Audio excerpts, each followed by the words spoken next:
dir laufen Tränen vom Gesicht. Komm zu uns und reih dich ein. Wir wollen zusammen traurig sein. Komm mit. Komm mit.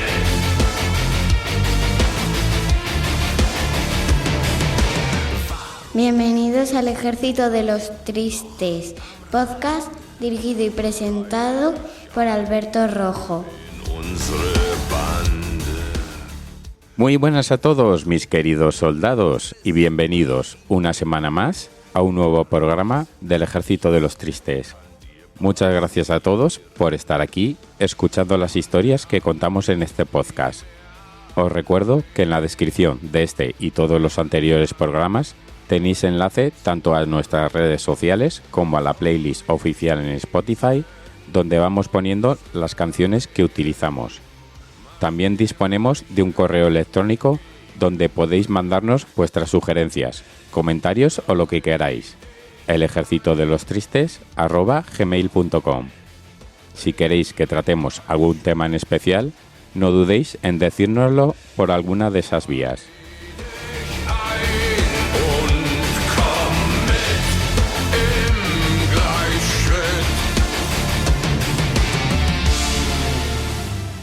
En el programa de hoy, como suele ser habitual, comenzaremos con uno de esos personajes oscuros que tanto nos intrigan.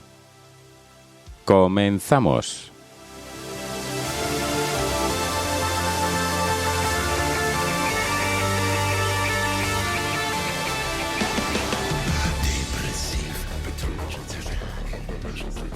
We need your help. We need your help.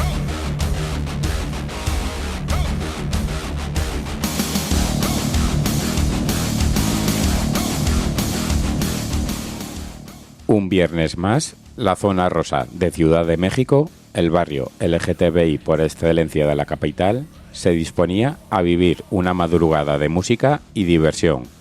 Sus locales estaban a rebosar de clientela eminentemente homosexual, y Ricardo acababa de ligar con Carlos, un atractivo moreno. Varias copas después, la pareja terminó en el apartamento de Carlos, quien empezó a sonsacar información a su ligue sobre su posición económica y familiar.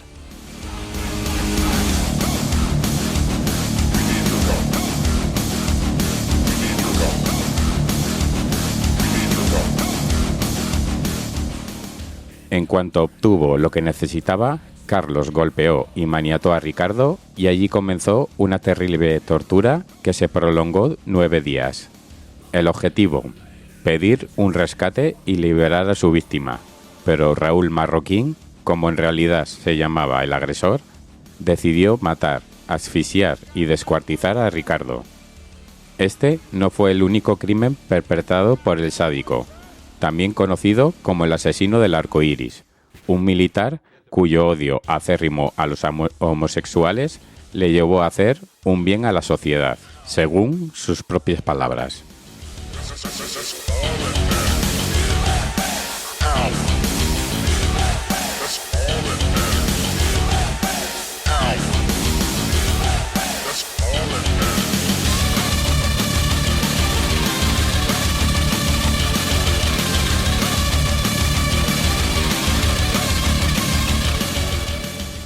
De la vida de Raúl Osiel Marroquín Reyes apenas se conocen datos, salvo que nació el 1 de septiembre de 1980 en la ciudad mexicana de Tampico, en el estado de Tamaulipas, y que en enero de 1999 se alistó en el ejército para estudiar medicina. El joven logró ascender como sargento del 15 Batallón de Infantería de Tampico, pero tras 4 años de servicio, le expulsaron al ser condenado a 14 meses de prisión por robo con violencia.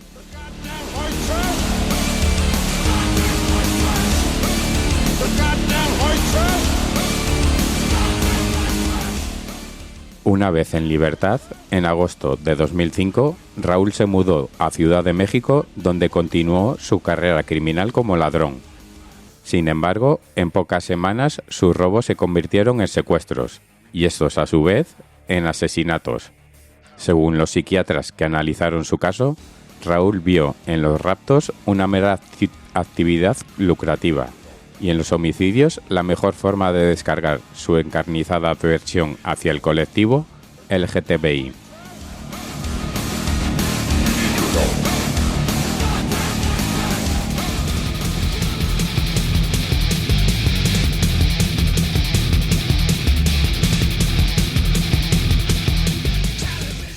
El criminal tenía un marcado modus operandi: abordar a hombres homosexuales en bares de la zona rosa de Ciudad de México, entablar conversación y, una vez ganada su confianza, los invitaba a un hotel.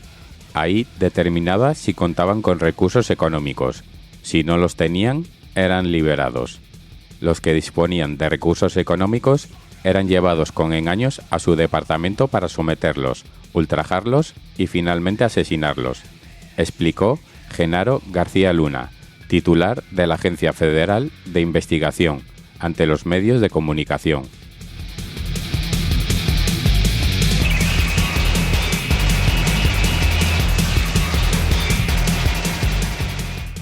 Sus cautiverios duraban entre 5 y 7 días en el departamento que se usaba como casa de seguridad, donde además los torturaba para posteriormente ahorcarlos con una soga hasta privarlos de su vida, confirmó García Luna.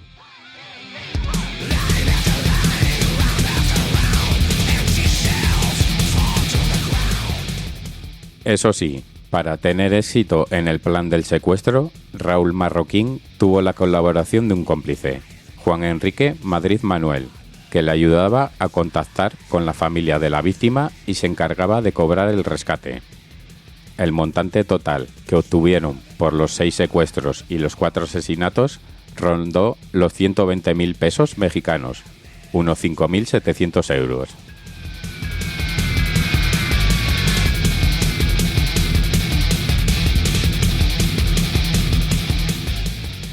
Una vez con el botín en su poder, el sádico, apodo que se ganó por sus suplicios aberrantes, asfixiaba lentamente a las víctimas con una bolsa de plástico o con una cuerda.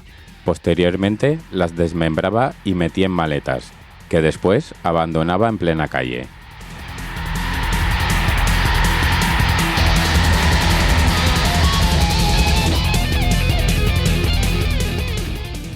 Elegir a hombres homosexuales, según reconoció el propio asesino una vez capturado, era una cuestión de comodidad. Es decir, eran víctimas más fáciles de atrapar y enganchar porque eran ellas las que se le acercaban. Me presentaba como Carlos. No los escogía. Ellos solo se presentaban, declaró el asesino. Simplemente los preferí por no batallar en operaciones que implicaran armas y vehículos, pero solo fui a los lugares que frecuentaban y ellos solos me abordaban. Se me hacía más fácil tratar a esas víctimas. Sin embargo, Raúl mentía.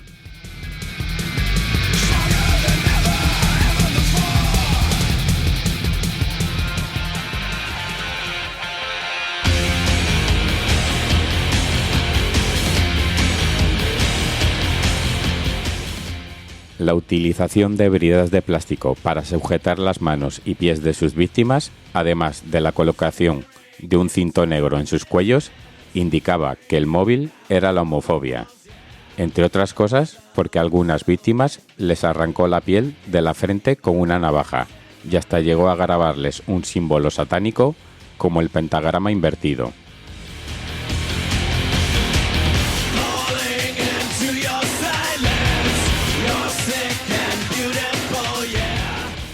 Conforme las investigaciones realizadas por la Procuraduría General de Justicia del Distrito Federal, los crímenes perpetrados en la zona rosa se catalogaron como crímenes de odio por homofobia. Así lo ratificaron los perfiladores de la policía cuando trazaron el perfil criminal del sospechoso. Persona con características homoeróticas que, aun no siendo homosexual, tenía especial odio y aversión hacia los homosexuales, además de falta de empatía, culpa o remordimiento alguno. De ahí la considerable violencia empleada en cada crimen.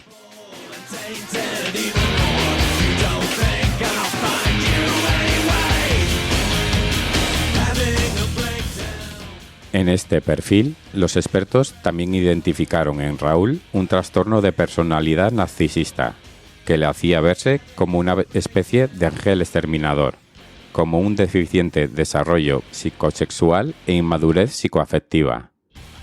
Por eso, el militar mantenía una relación de dependencia emocional con su compinche, pese a no mantener contacto físico alguno con él.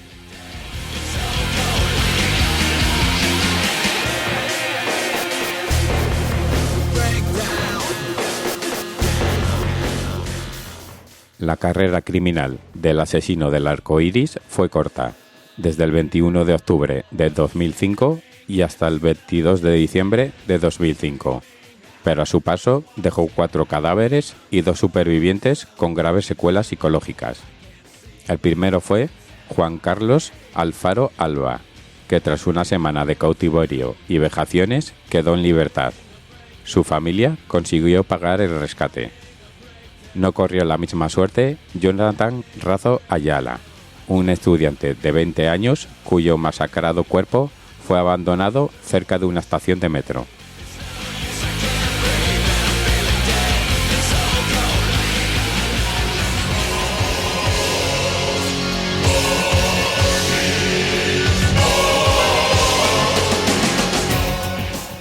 Después llegaron los asesinatos de Ricardo López Hernández, cautivo durante 9 días, y los de Armando Rivas Pérez y Víctor Ángel Iván Valderas, de 25 años, raptados el mismo día a distintas horas y asesinados con 7 días de diferencia por apenas 800 euros.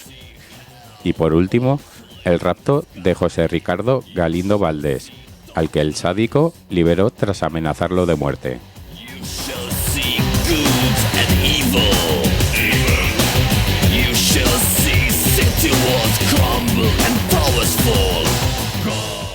El 30 de noviembre de 2005, la desaparición de Ricardo López Hernández, un trabajador de una cadena de televisión mexicana, puso en el disparadero a la policía, que empezó a investigar.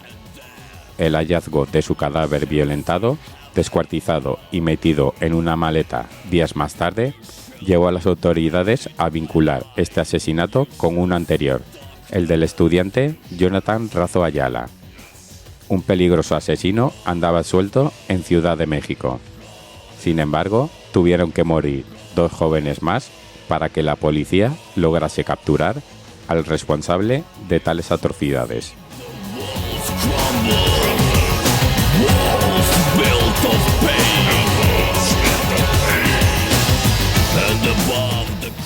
La detención de Raúl Marroquín se produjo el 23 de enero de 2006 y durante la misma los agentes le incautaron tarjetas bancarias y documentos de identidad de las víctimas, que conservaba a modo de trofeos, y un teléfono móvil propiedad de una de ellas.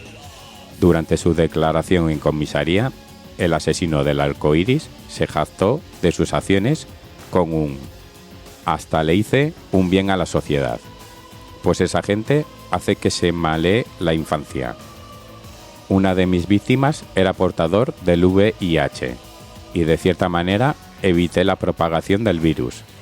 Me deshice de homosexuales que de alguna manera afectan a la sociedad.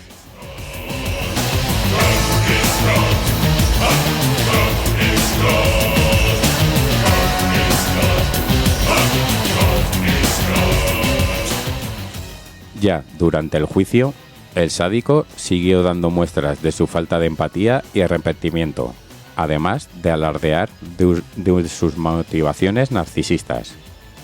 De tener la oportunidad, lo volvería a hacer, solo que sería más cuidadoso para no ser atrapado y no cometer los mismos errores.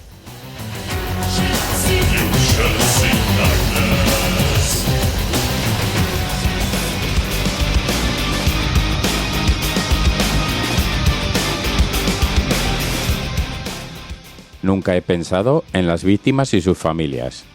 No había odio contra ellos por ser homosexuales. No había traumas. Tuve una niñez normal. Nunca me violaron ni me golpearon. Confesó sin miramiento alguno, pese a la presencia en la sala de los familiares de las víctimas. El 4 de septiembre de 2008, el tribunal condenó a Raúl Marroquín a 280 años de prisión por 4 asesinatos, aunque se sospecha que pudieran ser más.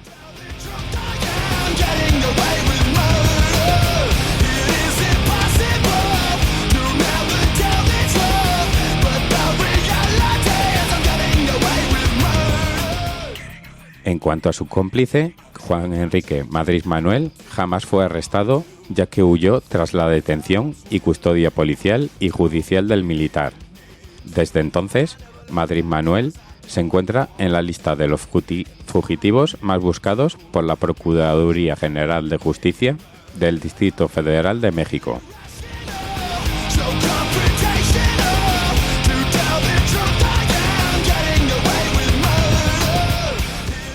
Por su parte, el sádico permanece en la penitenciaría del Distrito Federal, en la colonia Santa Marta Acatitla, de donde presumiblemente no saldrá nunca. Allí, su única preocupación constante es el sufrimiento causado por sus acciones a su propia familia. Nada más. Porque como dejó bien claro el psicópata ante los medios, no me arrepiento de lo que hice.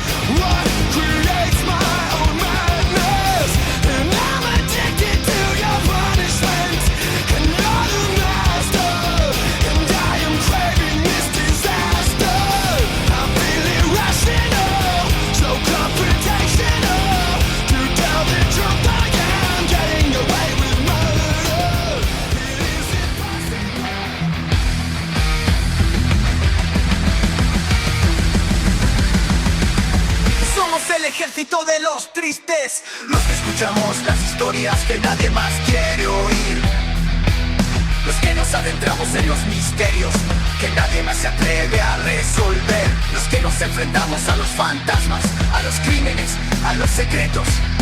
Somos el ejército de los tristes.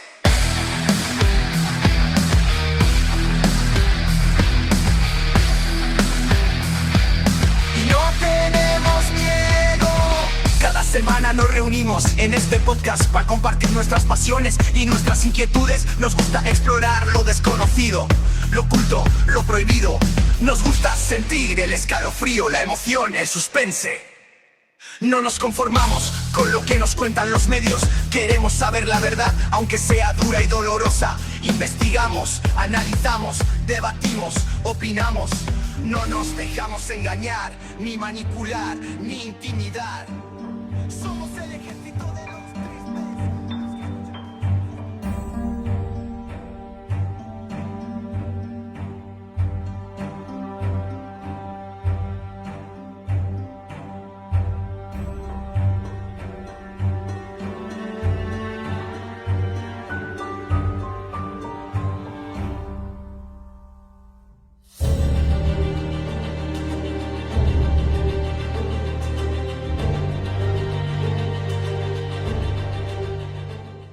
Desde tiempos inmemoriales, los seres humanos hemos mirado al horizonte con inquietud, imaginando el momento en el que el mundo, tal como lo conocemos, llega a su fin.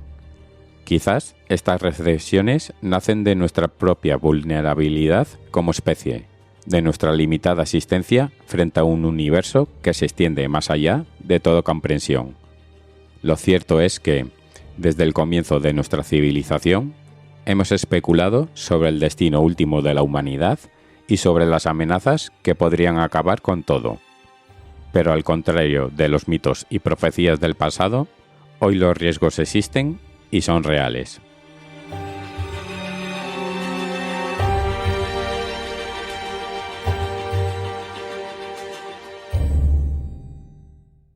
Nos enfrentamos a amenazas palpables, causadas en gran parte por nuestras propias acciones o por el avance de una tecnología que sin las precauciones adecuadas podría volverse en nuestra contra. Desde la guerra nuclear y el cambio climático hasta el riesgo de la inteligencia artificial, los escenarios de cuenta regresiva hacia una catástrofe global son variados y complejos. En el Ejército de los Tristes nos detendremos en cada uno de ellos, analizando sus implicancias, sus soluciones potenciales y, sobre todo, el papel que podemos desempeñar en la construcción de un futuro más seguro para todos.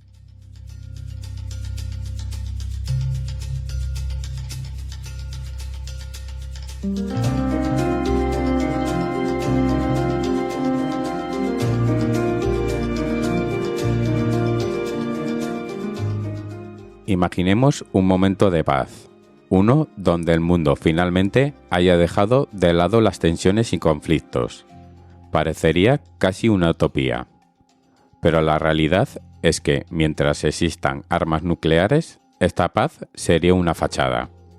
En algún rincón del mundo, miles de cabezas nucleares están listas para ser activadas en minutos.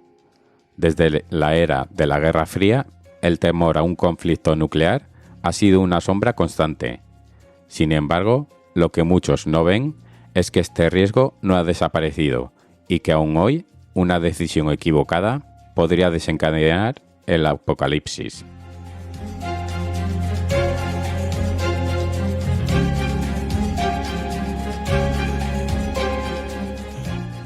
¿Qué ocurriría en un escenario de guerra nuclear? Imaginemos el horror de un bombardeo nuclear. En cuestión de segundos, ciudades enteras quedarían en ruinas y millones de personas perderían la vida en el acto. Pero el verdadero horror viene después. Las partículas radiactivas suspendidas en la atmósfera bloquearían la luz solar, dando paso al temido invierno nuclear. Las temperaturas caerían en picado y la agricultura, vital para nuestra supervivencia, se colapsaría. Lo que vendría después sería un mundo oscuro y frío, donde la humanidad lucharía por la supervivencia en medio de un paisaje desolador. En lugar de las ciudades y el bullicio que conocemos, todo sería silencio, ruinas y penumbra.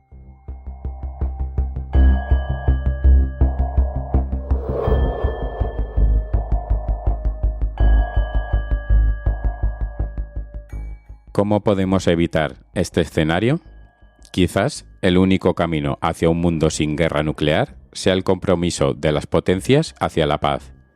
Esto implica reducir progresivamente los arsenales nucleares y evitar que más países adquieran estas armas de destrucción masiva. ¿Pero cómo se logra? La diplomacia, aunque compleja y frágil, se convierte en nuestra única esperanza. A través de tratados internacionales, como el Tratado de No Proliferación Nuclear y la presión global por la transparencia y el desarme, podemos crear un entorno donde la amenaza nuclear deje de ser el telón de fondo de nuestras vidas. Sin embargo, esto requiere un cambio de mentalidad en los líderes y en cada uno de nosotros, un compromiso real hacia un mundo en el que la vida humana tenga un valor más alto que cualquier poder político.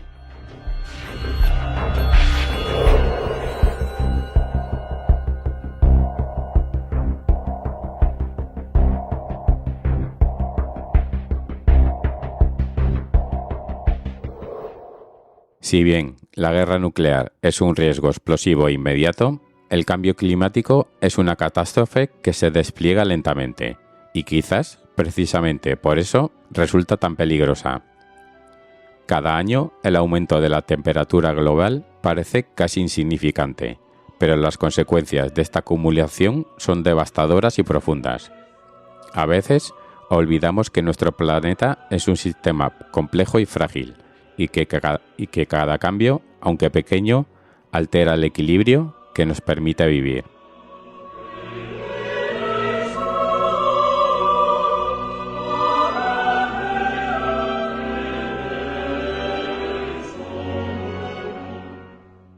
¿Cómo afecta el cambio climático al mundo que conocemos? Para visualizar el impacto, pensemos en lo que ha pasado en los últimos años.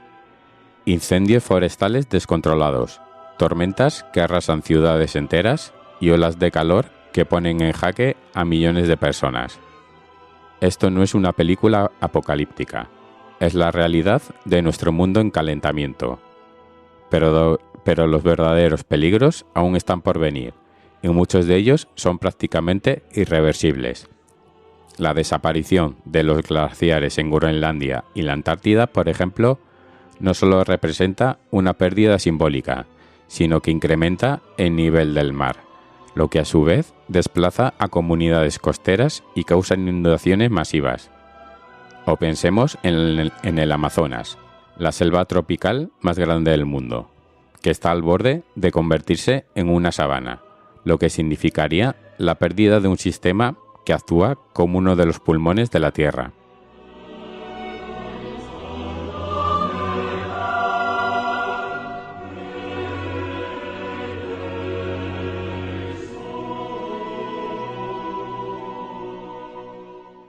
¿Hay esperanzas de frenar esta crisis?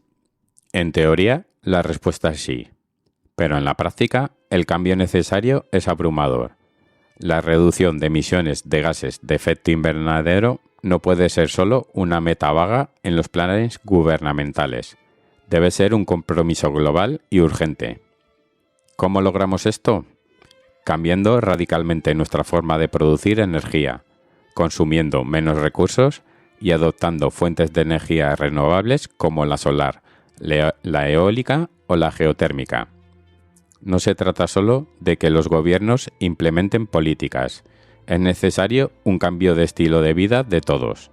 Sí, esto requiere sacrificio y esfuerzo, pero si no actuamos ahora, las próximas generaciones heredarán un planeta herido, sin posibilidad de sanación.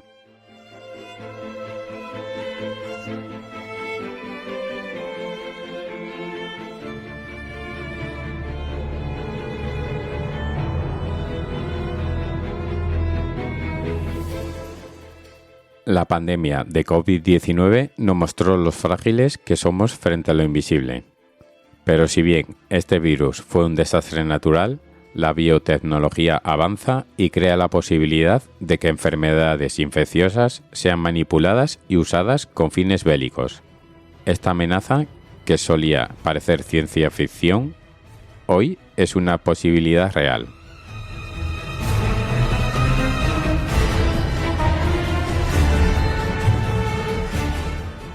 La biotecnología es un área de doble filo. Por un lado, puede usarse para salvar vidas, desarrollando tratamientos y curar enfermedades. Por otro lado, en manos equivocadas, podría convertirse en un arma de destrucción masiva. Virus manipulados en laboratorios podrían ser liberados accidentalmente, o peor aún, intencionalmente. Imaginemos un virus diseñado para ser altamente contagioso y letal. Esto no solo colapsaría sistemas de salud, sino que provocaría un pánico global, afectando todos los aspectos de la vida moderna.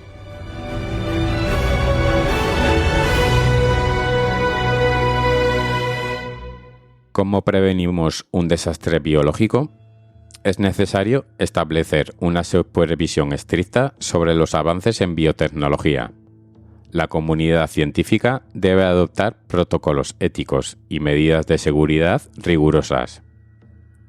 Necesitamos un esfuerzo global, un consenso que incluya a los países más avanzados en investigación genética, para implementar una regulación que evite que estos avances se utilicen con fines destructivos. La prevención de desastres biológicos es un área en el que la vigilancia constante y la cooperación internacional son esenciales para nuestra seguridad colectiva.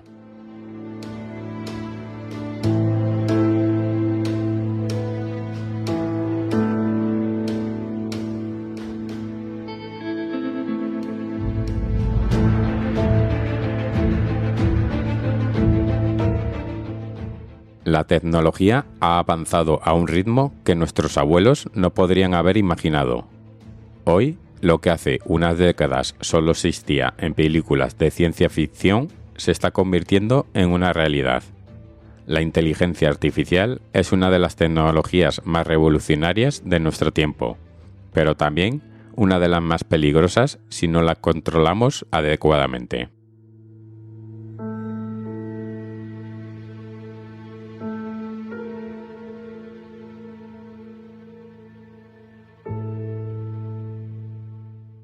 ¿Qué es la singularidad tecnológica y por qué debería preocuparnos? La singularidad tecnológica se refiere al momento en el que la inteligencia artificial supera la inteligencia humana y se vuelve capaz de tomar decisiones por sí misma. Si una IA altamente avanzada decidiera actuar en su propio interés, ¿quién podría detenerla? Aunque suena alarmista, no estamos lejos de un punto en el que la IA pueda mantener sistemas críticos como el de defensa o la energía. Si estos sistemas caen en manos de una IA fuera de control, las consecuencias podrían ser desastrosas.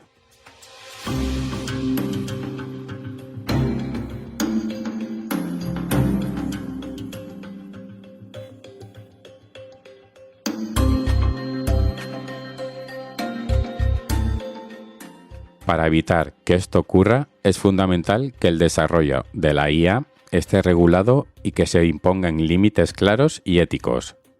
Grandes figuras del mundo tecnológico ya han advertido sobre los riesgos de una IA descontrolada, y es momento de tomar en serio estas advertencias. Crear un marco regulador global y desarrollar sistemas de IA transparentes, cuya lógica y decisiones puedan ser monitorizadas y entendidas por los humanos. Es esencial para evitar que esta tecnología se vuelva contra nosotros.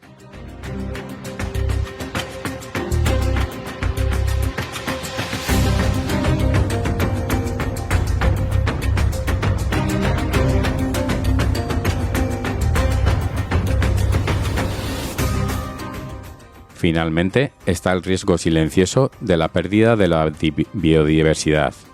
La extinción de especies y la destrucción de hábitats naturales nos afectan más de lo que podríamos imaginar. Las selvas, los océanos y los ecosistemas de todo el mundo sostienen un delicado equilibrio que cuando se rompe pone en riesgo nuestra propia supervivencia.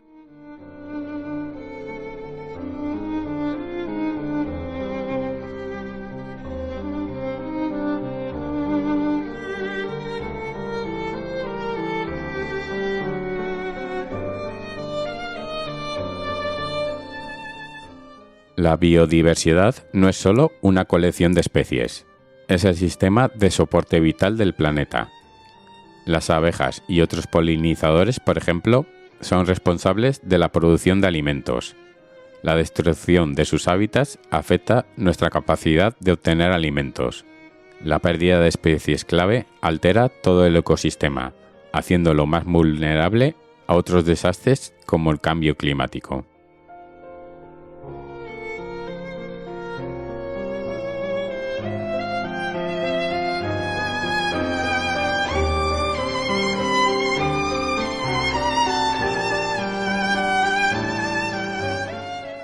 ¿Cómo protegemos nuestro hogar natural?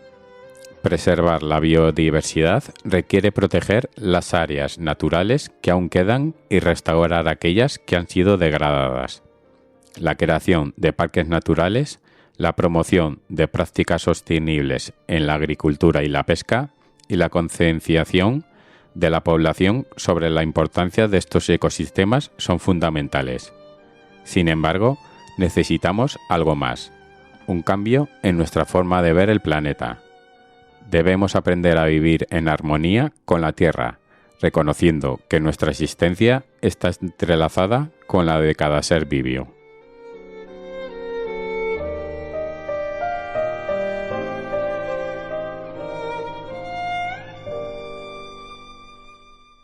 La cuenta atrás del apocalipsis no es solo un mito ni una profecía lejana.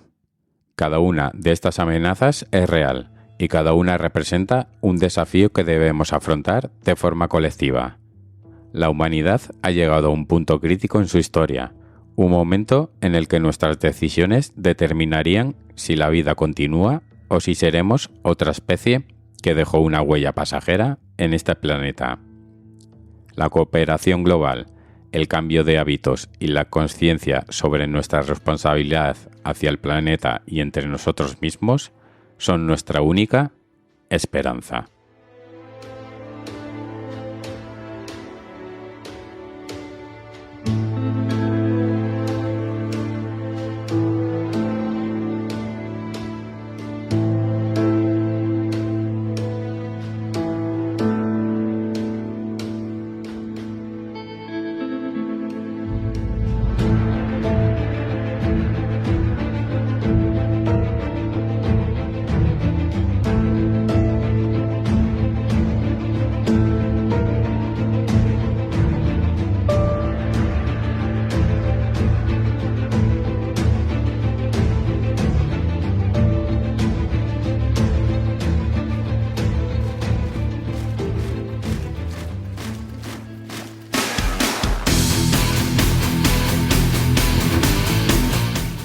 Si os gusta el podcast y no queréis un consejo de guerra, compartid con todos vuestros amigos y comentad. Eso nos ayudará a mejorar. ¡Avisados estáis!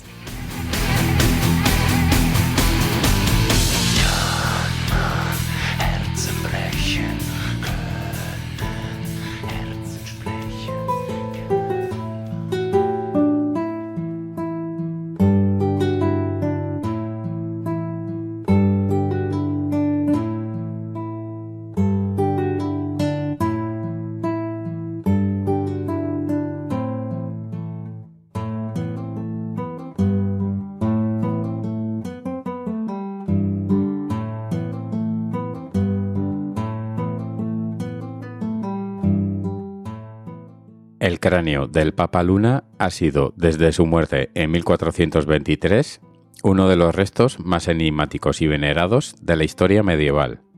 Alrededor de esta reliquia han girado leyendas, mitos y misterios que parecen querer conservar el espíritu inflexible de su dueño, Pedro Martínez de Luna y Pérez de Gotor, quien fue conocido como el Papa Luna o Benedicto XIII. Este personaje medieval, complejo y contradictorio, representa uno de los episodios más oscuros de la historia de la Iglesia Católica y de la Europa medieval, que se debatía entre guerras, intrigas políticas y una crisis espiritual que separó a la cristiandad en dos bandos durante el gran cisma de Occidente.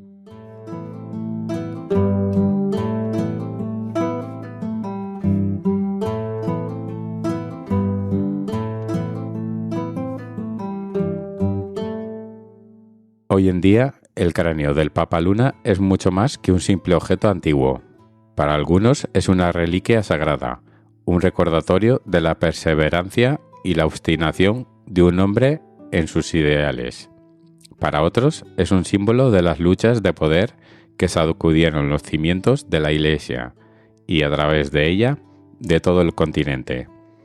Para el pequeño pueblo de Sabiñán, donde la reliquia descansa en la iglesia de San Gil, el cráneo del Papa Luna es una parte esencial de su identidad, una historia viva que se mantiene a lo largo de los siglos.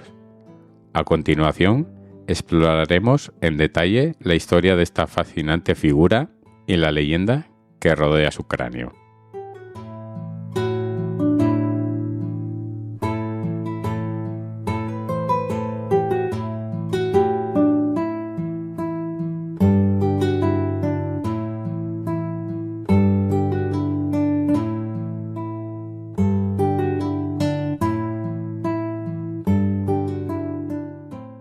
Para comprender la importancia y el misticismo que envuelve el cráneo del Papa Luna, primero es esencial conocer la historia de su dueño. Pedro Martínez de Luna nació en 1328 en Illueca, un pueblo del Reino de Aragón, en una familia noble. Desde temprana edad, Pedro mostró habilidades notables para los estudios y fue educado en Derecho Canónico, una formación que le permitiría subir rápidamente en la jerarquía eclesiástica.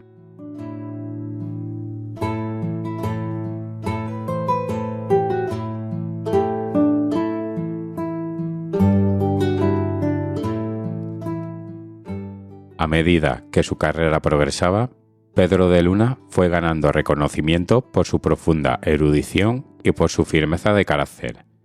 En 1375 fue nombrado cardenal de Aviñón, en un periodo de gran tensión para la Iglesia.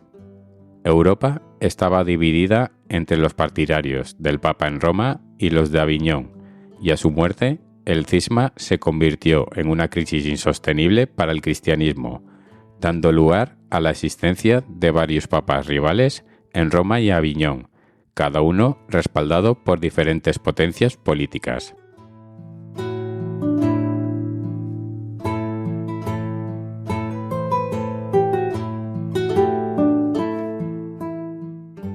En 1394, cuando fue elegido papa por el cónclave de Aviñón, Pedro adoptó el nombre de Benedicto XIII y se convirtió en el defensor del papado de Aviñón frente a Roma. Su vida fue desde ese momento una batalla incansable para defender su posición y su visión de la Iglesia, una lucha que lo llevaría a ser una figura respetada, pero también cada vez más aislada. Mientras los papas romanos y los antipapas disputaban el poder y buscaban el respaldo de reyes y príncipes europeos, Benedicto XIII resistió, permaneciendo fiel a su causa y a su convicción.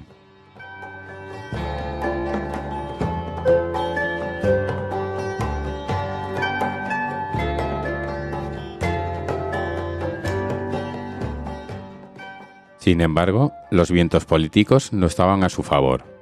A pesar de sus habilidades diplomáticas, su terquedad y la desconfianza que inspiraba lo llevaron a ser abandonado por sus aliados y a quedar atrapado en una fortaleza solitaria, el castillo del Papa Luna, en Peñíscola, una imponente construcción en lo alto de un peñasco en la costa española.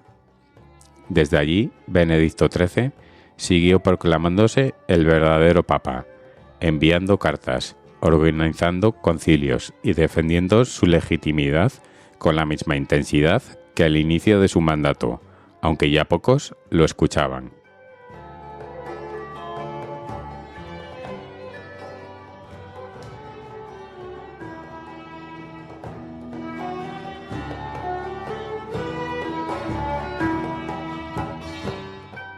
El Papa Luna murió en 1423 a los 95 años, una edad avanzada para la época, sin jamás haber renunciado a su posición. Incluso en su lecho de muerte, el Papa Luna seguía considerando que era el legítimo representante de Cristo en la tierra y que sus enemigos eran herejes. En su corazón, Benedicto XIII nunca renunció al trono de San Pedro.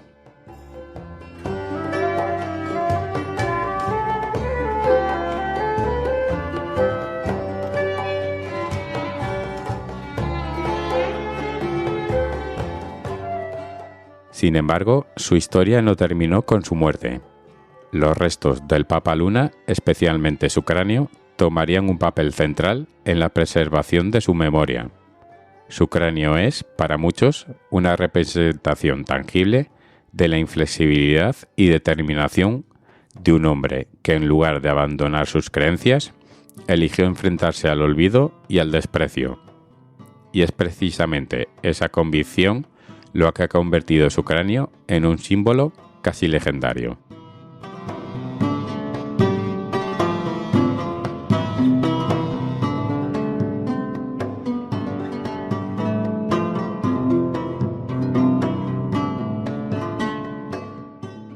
Poco después de su muerte, el cráneo de Benedicto XIII fue separado de su cuerpo, un acto que no era extraño en esa época, pues se consideraba que los restos de figuras de alto estatus podían ser distribuidos para mantener viva su presencia en diferentes lugares.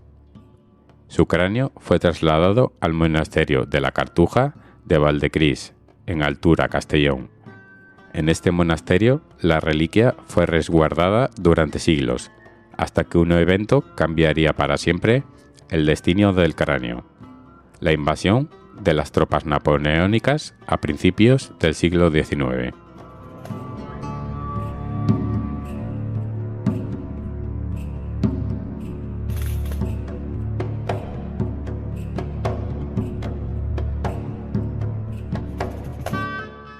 En 1811, durante la Guerra de Independencia Española, las tropas francesas invadieron el monasterio y lo saquearon.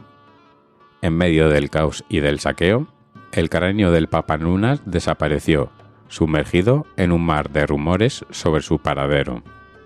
De alguna manera, terminó en manos de varias familias nobles aragonesas, que se convirtieron en sus custodias secretas, preservándolo como una reliquia y símbolo de resistencia.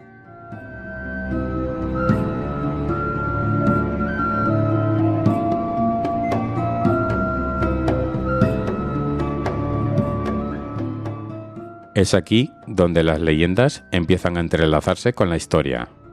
Durante más de un siglo, el cráneo pasó de una familia a otra, hasta que finalmente llegó a Sabiñán, un pequeño pueblo en Zaragoza, donde fue depositado en la iglesia de San Gil. Esta iglesia se convertiría en su refugio definitivo, y hoy es el sitio de peregrinación para quienes desean ver y rendir homenaje al Papa Luna.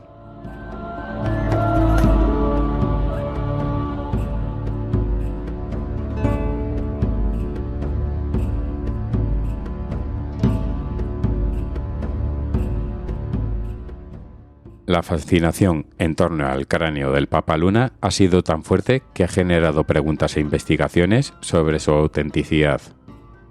Diversos historiadores y científicos han intentado determinar si realmente se trata del cráneo de Benedicto XIII, pero hasta ahora no se ha logrado obtener una prueba definitiva. Algunos han propuesto hacer pruebas de ADN, aunque la ausencia de restos comparativos hace que estas pruebas sean complicadas y para algunos irrelevantes. En Sabiñán, el valor de la reliquia no depende tanto de su autenticidad científica como de su significado cultural y espiritual.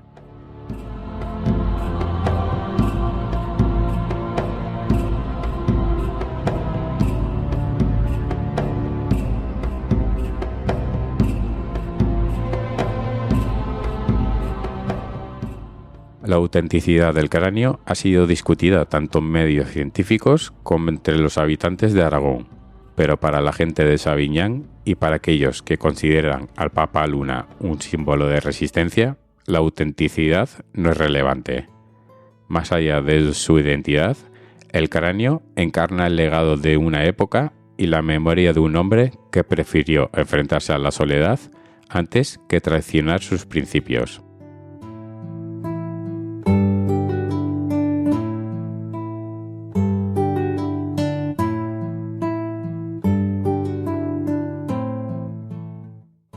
El misticismo que rodea al cráneo del Papa Luna ha dado lugar a numerosas leyendas y creencias.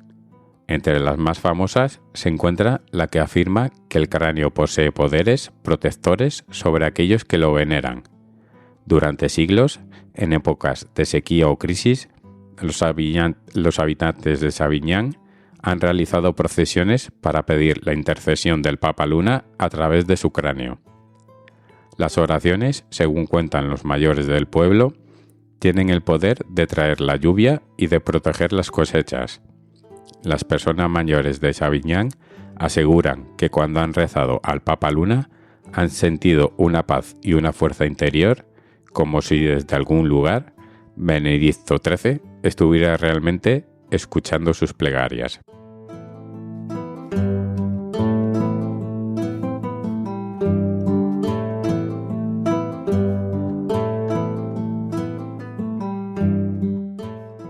Otra de las leyendas dice que el cráneo maldecirá a quienes intenten profanarlo o dañarlo. Según esta creencia, aquellos que intentaron robar el cráneo o jugar con la reliquia experimentaron desgracias e infortunios inexplicables. Incluso hay quienes aseguran que el cráneo ha sido una protección para el pueblo de Sabiñán, pues su presencia ha mantenido alejadas las tragedias. Es una historia que combina la devoción con el miedo y que ha contribuido a mantener el respeto en torno a la reliquia.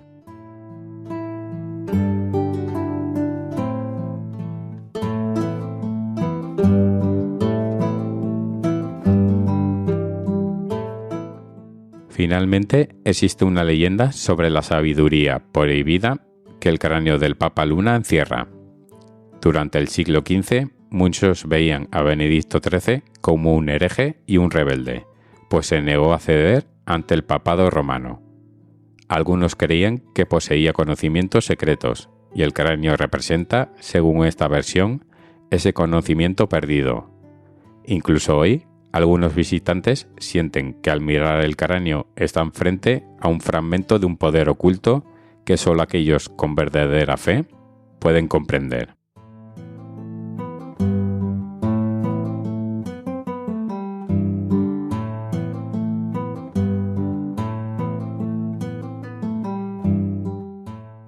Más allá de las leyendas y la devoción, el cráneo del Papa Luna es un símbolo poderoso en la identidad cultural aragonesa. El Papa Luna representa la resistencia, la lealtad a los propios principios y la valentía para enfrentarse al aislamiento y el rechazo. Es una figura que inspira tanto respeto como polémica, pero que sin duda sigue viva en la memoria colectiva de Aragón y de la Iglesia.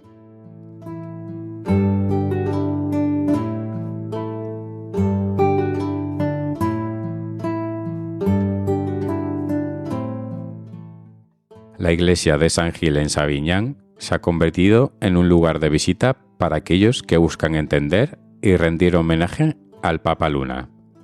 Cada año, peregrinos y turistas acuden a este lugar, fascinados por la historia y por el aura de misterio que rodea al cráneo. La figura del Papa Luna sigue suscitando debates y su cráneo se mantiene como una reliquia de una época convulsa en la que la fe y el poder político se enfrentaban constantemente.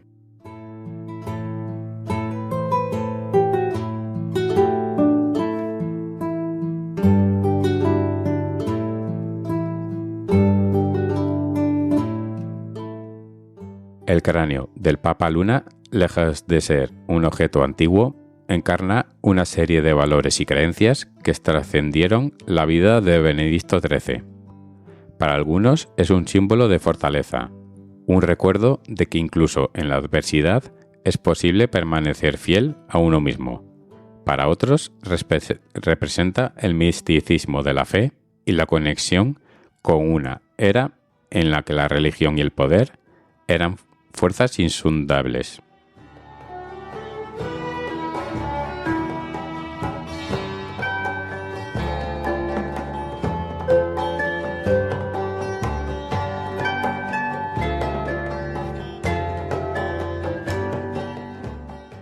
La historia del cráneo del Papa Luna sigue siendo, a día de hoy, un enigma que combina la historia y la leyenda en una sola imagen. Una historia que, mientras se mantenga en la memoria colectiva, seguirá siendo un recordatorio de la inquebrante voluntad del último gran antipapa y su desafiante posición ante el poder establecido.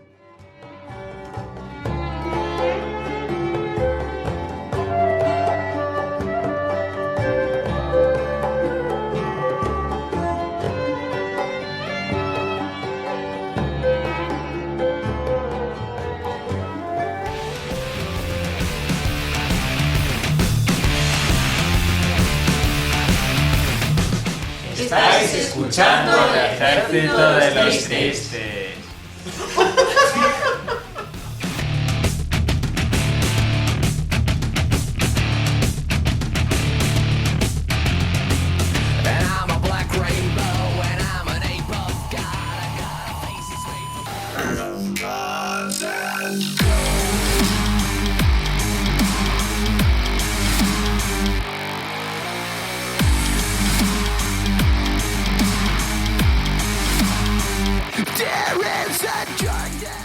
¿Qué demonios hice?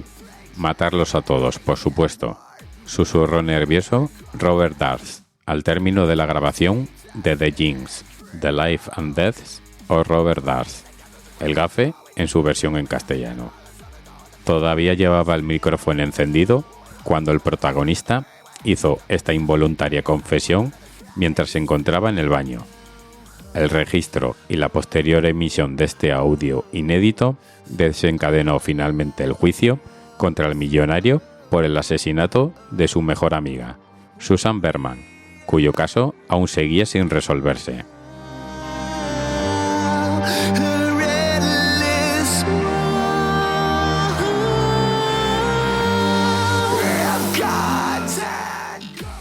Durante 15 años, Darst negó su implicación en el crimen, al igual que en la desaparición de su mujer décadas atrás. Sin embargo, su desliz terminó delatándolo. Ya está, te han cogido.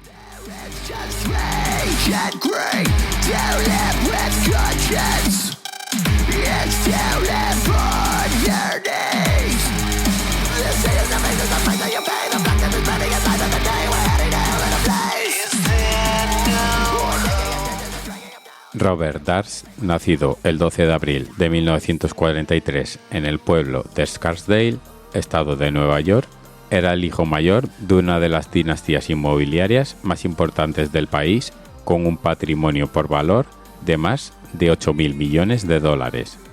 Sin embargo, su vida de lujo y dinero estuvo marcada por una infancia complicada, con un padre tan autoritario como ausente.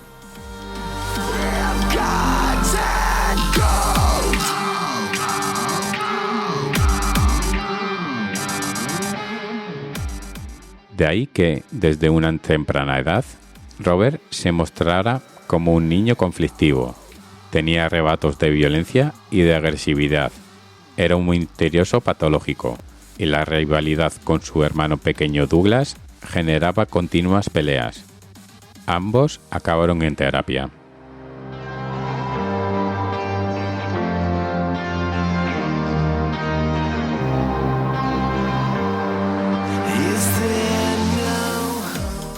A esto se sumó una importante tragedia, la muerte de la madre en 1950.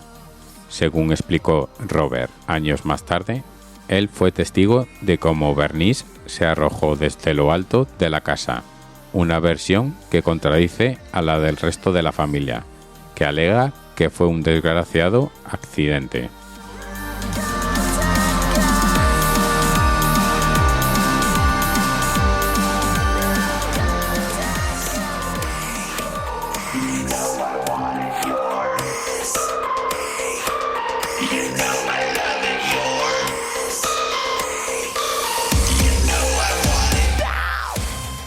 Este varapalo se tradujo en un deterioro del carácter de Robert, que se volvió un solitario y apenas socializaba con los compañeros de clase.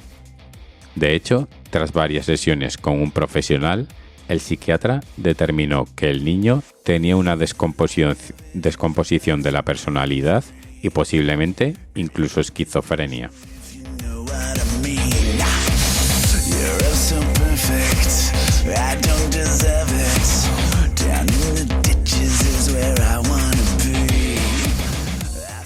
Pese al diagnóstico, Robert nunca se sometió a tratamiento alguno y se enfocó en los estudios. Se graduó con buenas notas, luego se licenció en Economía en la Universidad de Lenin y se sacó el doctorado en la Facultad de Los Ángeles. Aquí conoció a Susan Berman, hija del mafioso Dave Berman, con quien entabló una estrecha amistad.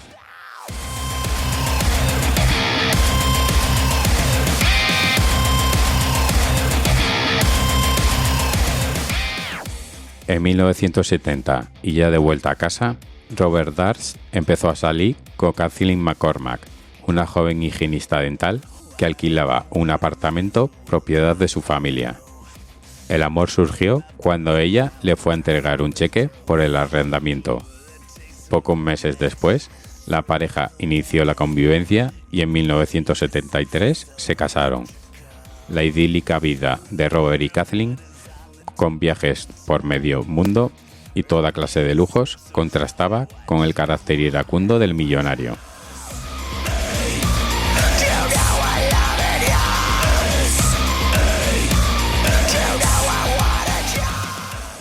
Siempre, siempre, siempre fui muy controlador, afirmaba Darsh con naturalidad, algo que los amigos del matrimonio corroboraron y por lo que llegaron a preocuparse. Sobre todo cuando la joven acudió al hospital con moratones en la cara a principios de 1982. Aquello fue un punto de inflexión en Kathleen, porque decidió separarse y pedir un acuerdo de divorcio, una decisión con la que Robert no estaba de acuerdo.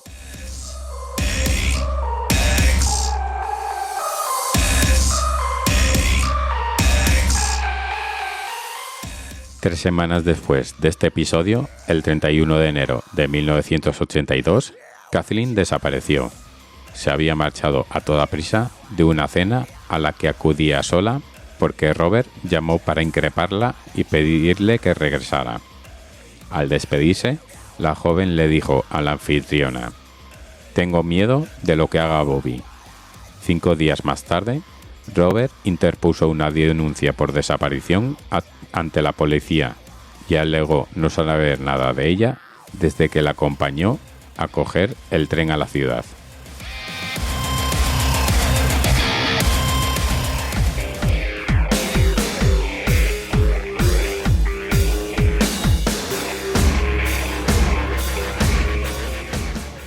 A pesar de las sospechas de familiares y amigos, los investigadores jamás encontraron prueba alguna en contra del magnate, ni tampoco sobre pista alguna del paradero de la higienista. El caso se cerró al poco tiempo, hasta que en el año 2000 se reabrió la investigación por las presiones de los McCornack ante el fiscal del distrito.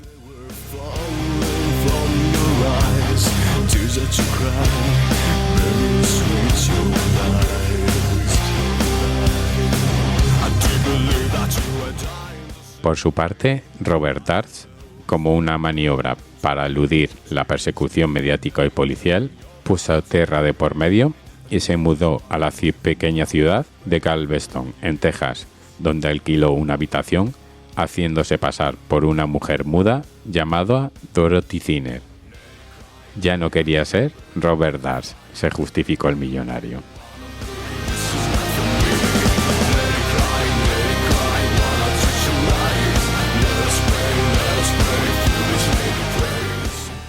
Mientras tanto, los investigadores volvieron a analizar las pruebas, el testimonio de testigos, conocidos y amigos del matrimonio, y decidieron volver a interrogar a Susan Berman, quien siempre mostró su apoyo público a Robert. Sin embargo, la mujer fue asesinada antes de acudir a comisaría.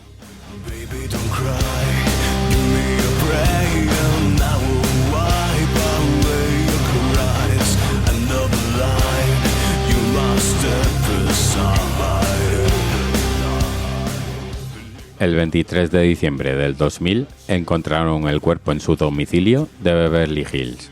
Le habían pegado un tiro en la nuca. Entre los hechos insólitos que rodearon al crimen, la policía recibió una nota manuscrita con la palabra cadáver escrita en una hoja de papel y con la dirección postal mal escrita. En el sobre se podía leer Beverly en vez de Beverly. Este error gramatical sería crucial años más tarde para la resolución del caso.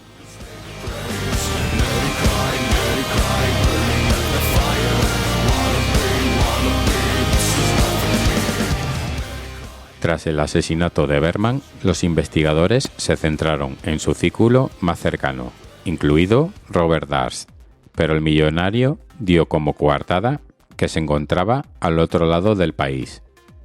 Pese al recelo que se cernía sobre él, la policía no pudo obtener indicio alguno de su autoría y el crimen quedó sin resolver durante décadas.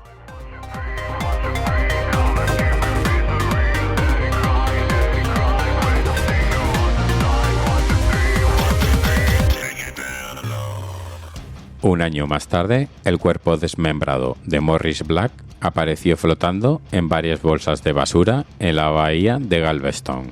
Se trataba del vecino de Robert Darsh. Durante las pesquisas, la policía encontró el vínculo entre la víctima y el millonario y procedió a su detención como sospechoso de asesinato en primer grado.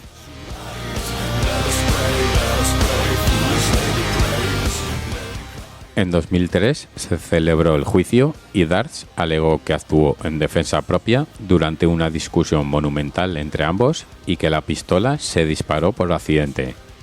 En cuanto al descuartizamiento, el acusado lo justificó por su temor a que las autoridades no creyeran que el balazo había sido accidental.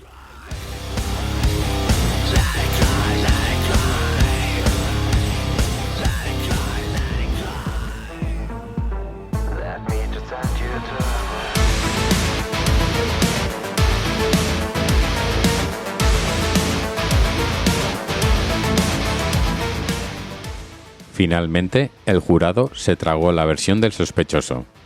De nada sirvió que la fiscalía lo tildó de asesino a sangre fría porque encontraron a Robert Darts no culpable del asesinato de Morris Black.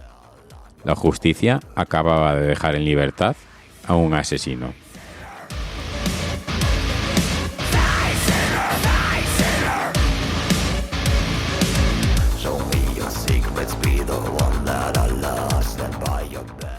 La truculenta historia de Robert Darts captó la atención del director estadounidense Andrew Jarecki, que en 2010 estrenó la película All Good Things, Todas las cosas buenas, con Ryan Gosling encarnando la figura del enigmático millonario. Poco después, el verdadero Darts se puso en contacto con Jarecki para plantearle su disconformidad con la cinta y para pedirle que escuchase su versión de los hechos. Así fue como se gestionó la serie documental The Jinx, The Life and Death of Robert Darts, El Gafe en su versión en castellano, para la plataforma HBO Max.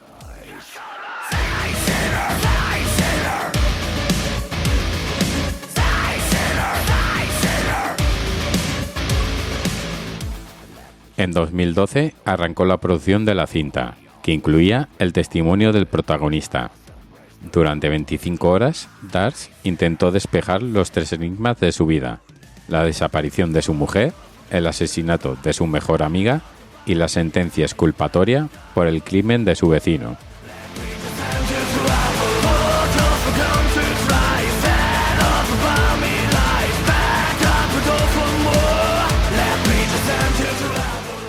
En un momento dado, Jarecki y todo su equipo descubrieron algo revelador: las similitudes caligráficas entre una carta escrita por el millonario a su amigo Susan años antes y la misiva enviada por su asesino a la policía. En ambos casos, los trazos de las letras eran prácticamente calcadas, por no mencionar del mismo error gramatical en la dirección postal de la víctima. En los dos sobres aparece mal escrita la palabra Beverly.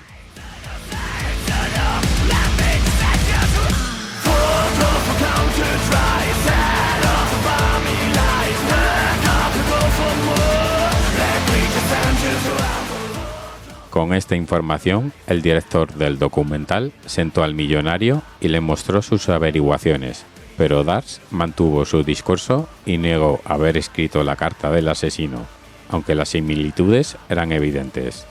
De hecho, cuando Jarecki le preguntó cuál de las 2 direcciones postales había escrito, este fue incapaz de hacer distinción alguna.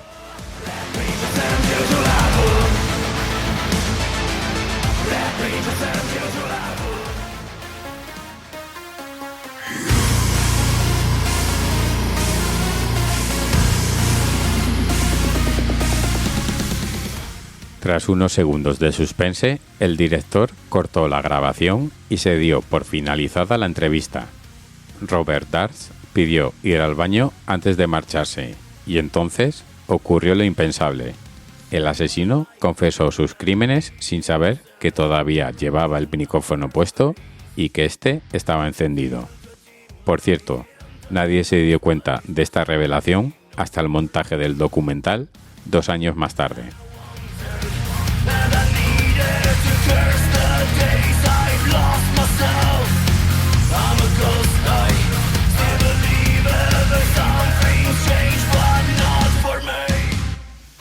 Ahí está, detenedle, susurra el magnate.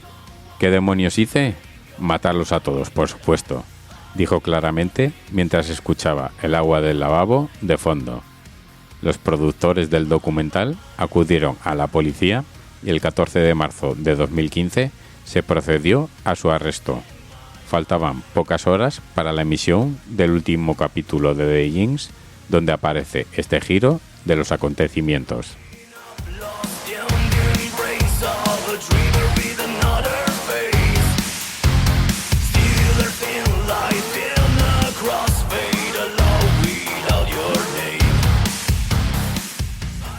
Robert Dash fue acusado del asesinato en primer grado de Susan Berman, pero durante el proceso judicial, el Tribunal de Los Ángeles también lo condenó paralelamente a 7 años de prisión por posesión ilegal de armas.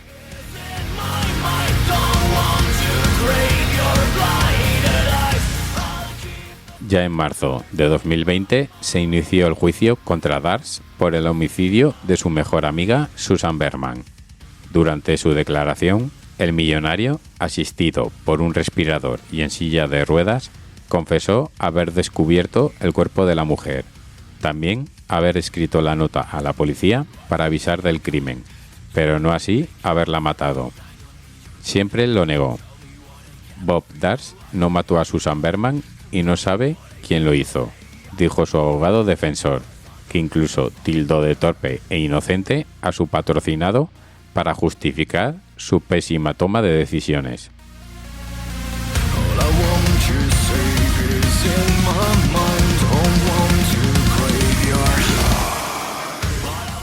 Por su parte, la Fiscalía siempre tuvo claro quién era el verdadero Robert Dash, aunque en esos momentos se mostrase como un anciano enfermo y débil. Ha existido por muchos años y ha podido cometer muchos crímenes horribles. Teniendo en cuenta lo que ha hecho, consiguió mucha más vida de la que tenía derecho.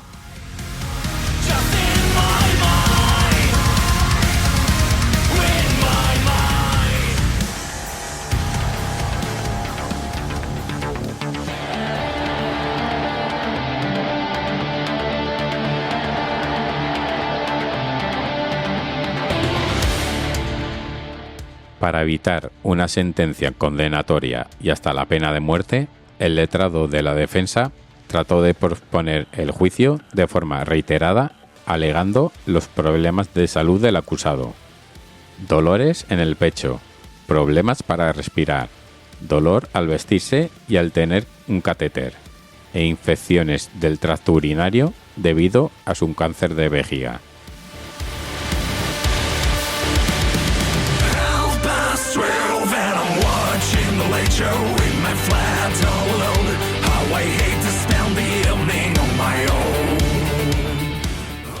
Estos intentos fueron en vano, porque en septiembre de 2021 el Tribunal de Los Ángeles declaró a Robert Dash culpable del asesinato de Susan Berman y lo sentenció a cadena perpetua.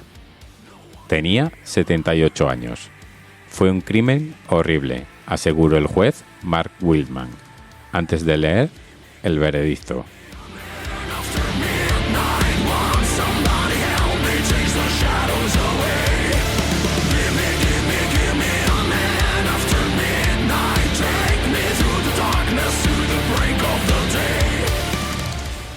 El 10 de enero de 2022, el millonario asesino falleció en el Hospital General de San Joaquín, en California, a causa de un paro cardiorrespiratorio.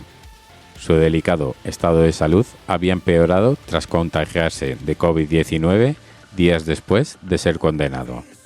Su muerte deja muchas incógnitas sin resolver. Una de las más importantes: ¿dónde está el cuerpo de Kathleen McCormack? Su familia aún sigue buscándolo.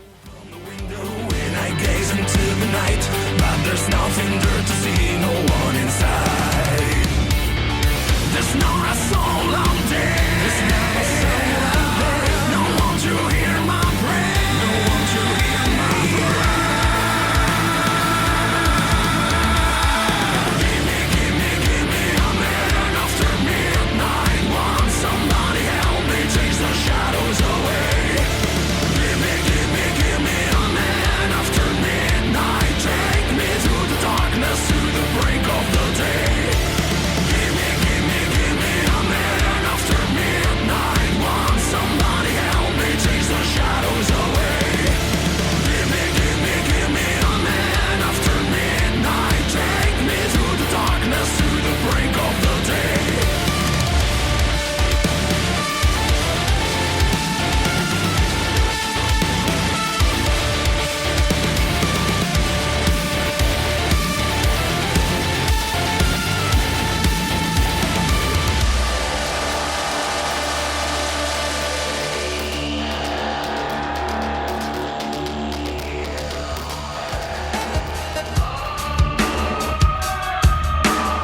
Estás escuchando El Ejército de los Tristes con Alberto Rojo. Das Gift strömt langsam in mein Blut. Ach, ich seh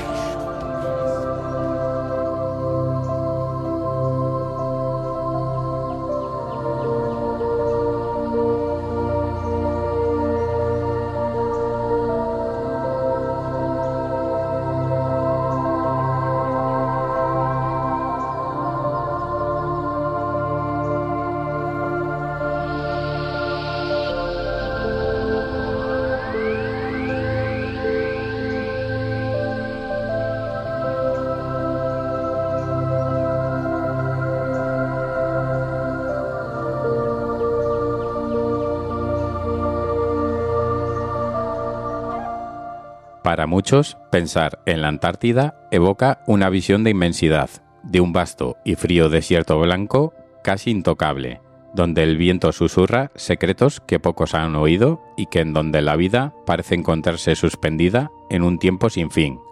Sin embargo, este continente helado, más grande que Europa o Australia, es en realidad un lugar lleno de historia, desafíos y enigmas que despiertan asombro y curiosidad.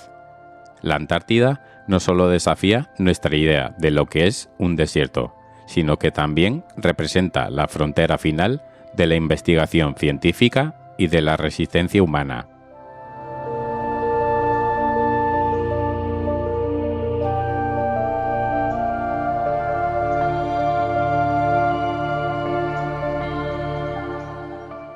El desierto helado, como muchos lo llaman, guarda en su interior secretos profundos que nos llevan a reflexionar sobre la vida, la fragilidad de nuestro planeta y la historia misma de la Tierra. ¿Qué tiene esta masa de hielo de especial? ¿Por qué fascina tanto a los científicos, exploradores y aquellos que buscan respuestas a preguntas que ni siquiera sabían que tenían? Acompáñanos al corazón de la Antártida, donde los misterios helados se convierten en una puerta a lo desconocido.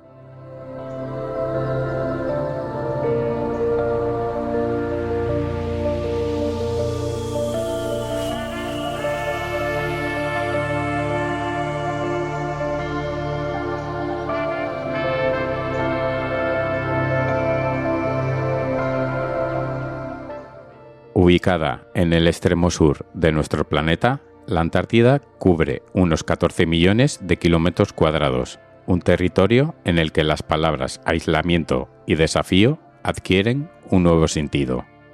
Aunque nos resulta difícil imaginarnos su vastedad, pensemos en ella como en un continente que abarca más de 1,3 veces el tamaño de la Tierra. No obstante, a pesar de su tamaño, apenas recibe alrededor de 200 milímetros de precipitación anual, lo que la convierte en el desierto más grande de la Tierra. Esta es una paradoja que muchos desconocen. La Antártida no es solo fría y helada, sino que también es extremadamente seca.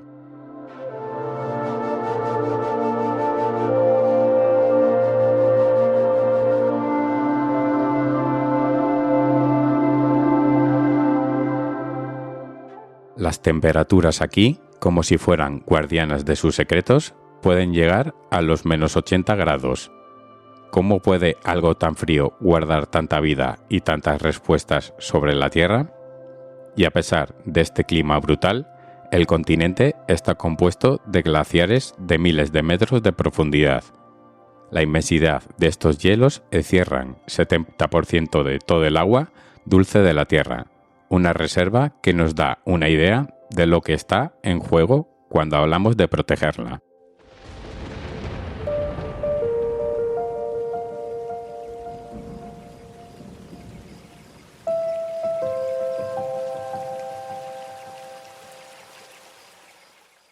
¿Sabíais que debajo de toda esa masa de hielo existen lagos que llevan millones de años atrapados en la oscuridad? Uno de los ejemplos más impactantes es el lago Vostok, ubicado a 4 kilómetros por debajo de la superficie helada. Este lago, escondido y protegido del mundo exterior, se mantiene en condiciones que podrían ser similares a las de las lunas heladas de otros planetas, como Europa, satélite de Júpiter. imaginar la vida allí parece un delirio, pero no es así. Científicos han hallado bacterias en muestras de hielo de este lago, organismos que han sobrevivido en total aislamiento.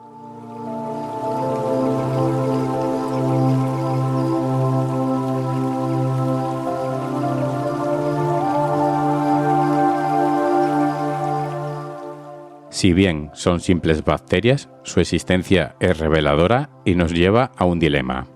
¿Cómo han sobrevivido estas criaturas microscópicas durante tanto tiempo en un entorno que parece tan hostil? Tal vez nos da un atisbo de la tenacidad de la vida y de su capacidad de adaptación, abriendo la puerta a la posibilidad de que haya vida en lugares aparentemente inhabitables, ya sea en nuestro planeta o en otros rincones del universo.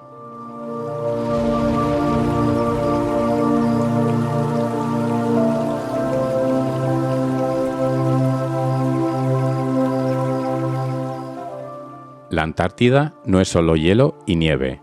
El cielo sobre este continente helado ofrece su propio espectáculo. Durante el invierno antártico, las auroras australes iluminan la oscuridad en un juego de luces que danza con colores verdes, púrpuras y rojos.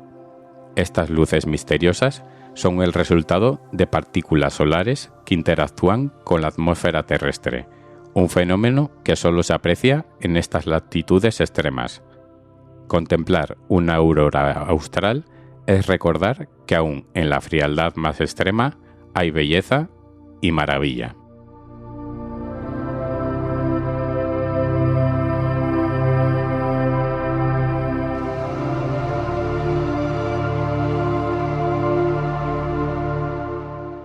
Y luego está el famoso agujero de la capa de ozono, descubierto en 1985, que marcó un antes y un después en la conciencia ambiental del mundo. Este agujero, que se forma todos los años sobre la Antártida, es el resultado de la acción de ciertos compuestos químicos que destruyen el ozono en la atmósfera.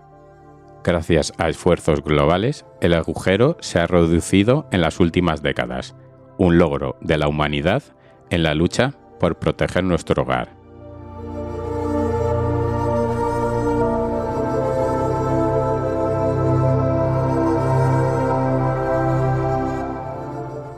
La capa de hielo de la Antártida tiene un papel crucial en el equilibrio climático del planeta.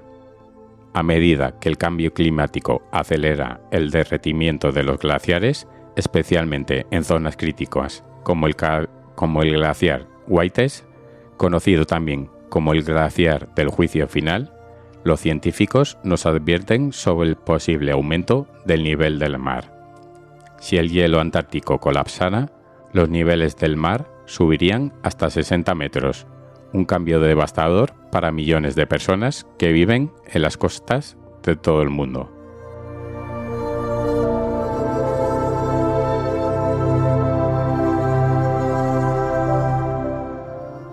La Antártida es como un espejo en el que podemos ver nuestro futuro climático reflejado.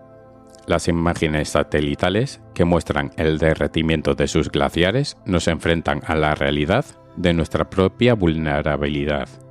No es solo un problema de quienes están en el fin del mundo, es un problema de todos.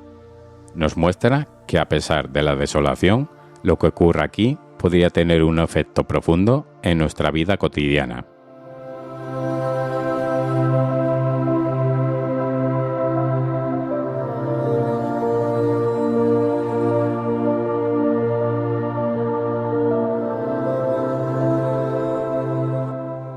Lo más sorprendente de la Antártida es que, a pesar de su dureza, alberga una variedad de vida que desafía nuestra comprensión.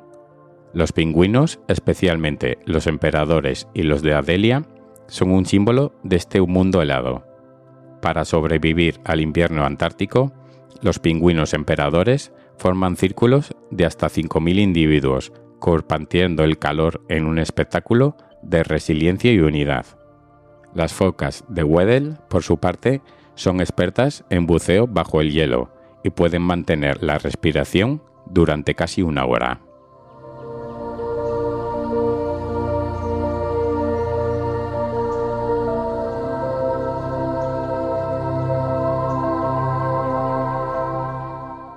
La vida en la Antártida nos recuerda la fuerza y la adaptabilidad de la naturaleza. Es como si este lugar extremo fuera una prueba de que aunque las condiciones sean adversas, siempre hay una posibilidad de supervivencia.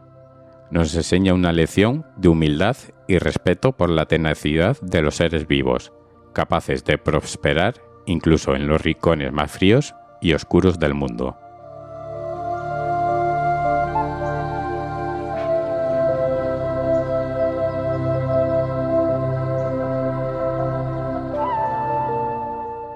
A inicios del siglo XX, cuando el mundo parecía que ya no tenía lugares por descubrir, la Antártida se convirtió en el escenario de algunas de las mayores hazañas de exploración y supervivencia.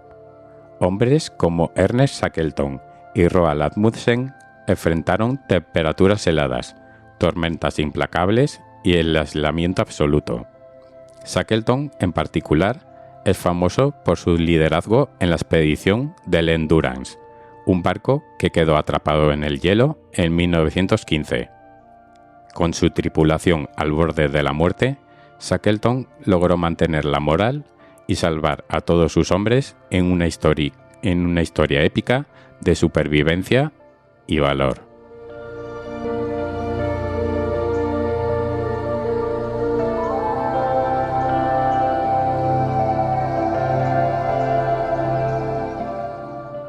A través de sus sacrificios y sus historias, estos exploradores le dieron al mundo una idea de lo que significa enfrentar lo desconocido. Nos recordaron que la Antártida es más que un pedazo de tierra aislado. Es una prueba de la resistencia humana y de la voluntad de explorar más allá de nuestros límites.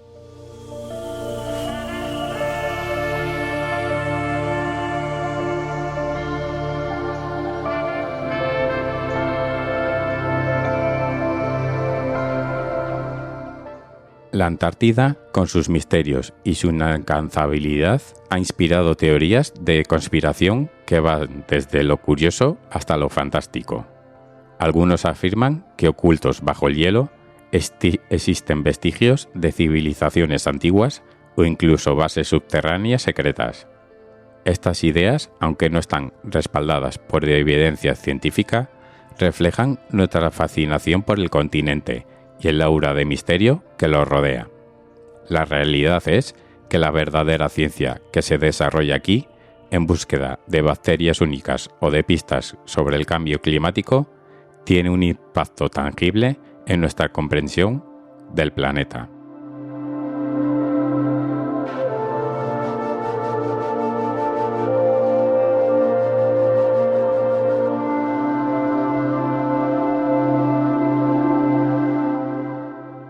En un mundo dividido por conflictos, la Antártida es uno de los pocos lugares en donde las naciones han decidido unirse para proteger un bien común. En 1959 se firmó el Tratado Antártico, un acuerdo que prohíbe actividades militares y regula la investigación científica en el continente. Esto permite que la Antártida se mantenga como un lugar de cooperación internacional y de investigación en paz.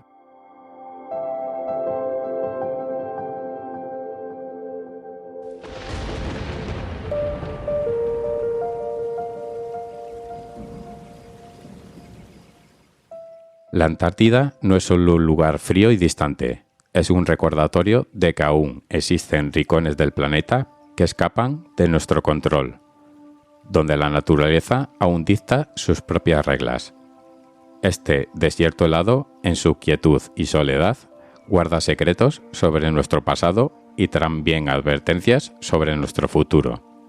Nos muestra que aunque seamos una especie ambiciosa, dependemos de la delicadeza de los ecosistemas y del equilibrio de nuestro planeta.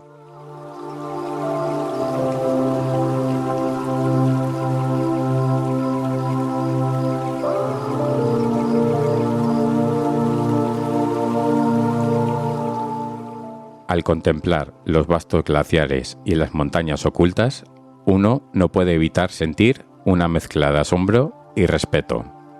La Antártida nos recuerda que a pesar de nuestro avance tecnológico, todavía hay fuerzas naturales que no podemos doblegar.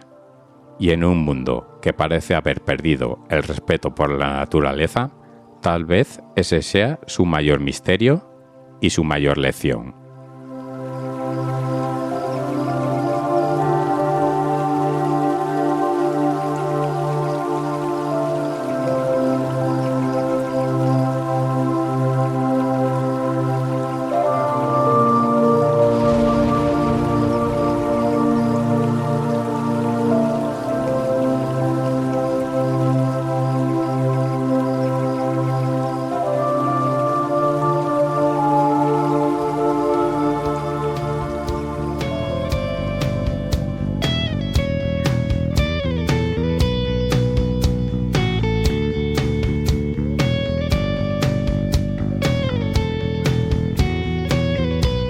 Someone falls to pieces, sleeping all alone.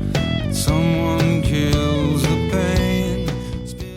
Y llegamos al final de este programa del Ejército de los Tristes. Muchas gracias a todos por llegar hasta aquí y ya sabéis que si os ha gustado podéis dejarnos un me gusta y un comentario en iVoox. Catches a bouquet, another lays a dozen white roses on a grave. Yeah, and be yourself is all that you can do. Yeah, to be yourself is all that you can do.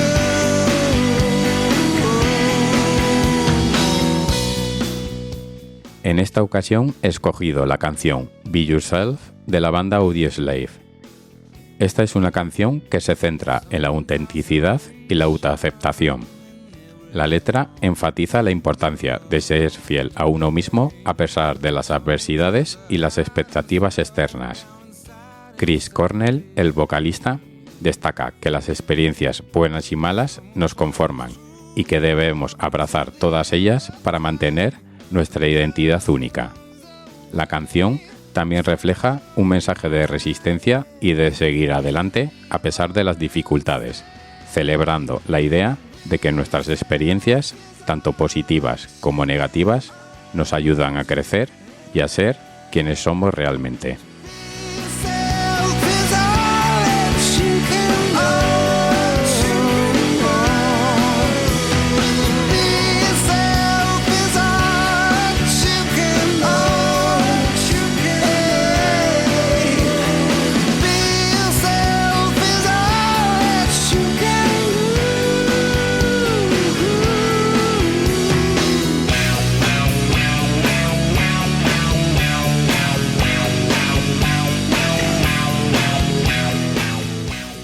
De nuevo, muchas gracias a todos por estar ahí y nos escuchamos la semana que viene, como siempre, en un nuevo programa del Ejército de los Tristes.